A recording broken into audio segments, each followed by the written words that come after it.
So the scripture for today is from the letter of St. Paul to Titus, chapter 1, verse 15, and it reads, "To the pure all things are pure." And the meditation is as follows.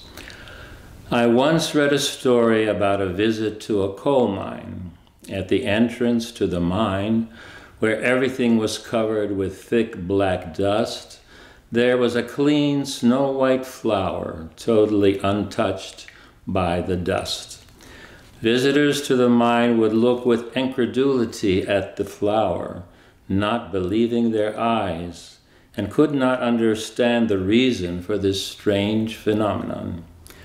One of the miners took a little bit of black dust and sprinkled it on the flower.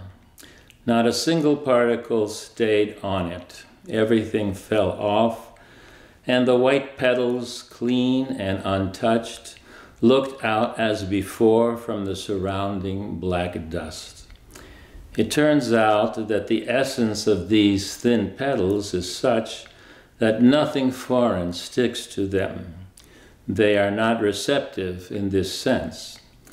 Dust and dirt fall off by themselves, so that even there, among these clouds of black soot, the flower always remains white in its primitive beauty. The whole world lies in darkness, says St. John in his first epistle, chapter 5, verse 19.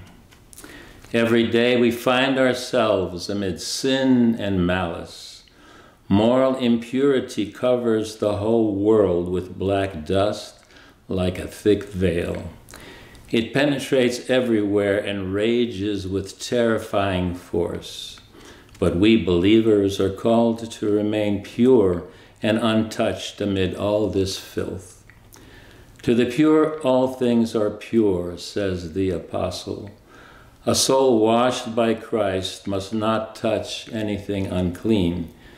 Whitewashed by the Lord and protected by him from sin, it must, like that flower, remain pure even amid the thick darkness of worldly evil. The grace of God can perform this miracle. It can protect a human soul from everything that is unclean, keep it pure and untouched amid the sinful, evil world, and not permit the power of darkness to overcome it. Let us remember the wonderful picture of the snow-white flower. By God's mercy, let not anything unclean touch us, and let the garment of our soul be forever white, as it says in Ecclesiastes chapter 9, verse 8. So that's the end of the meditation, and there's a line in the last paragraph where it says, a soul washed by Christ must not touch anything unclean. Well, of course, we do touch unclean things all the time, and we have to. But I think the thought, obviously, here is that let not anything unclean touch us. In other words, let us not be affected by anything that is unclean. And with God's help, we can try to do that.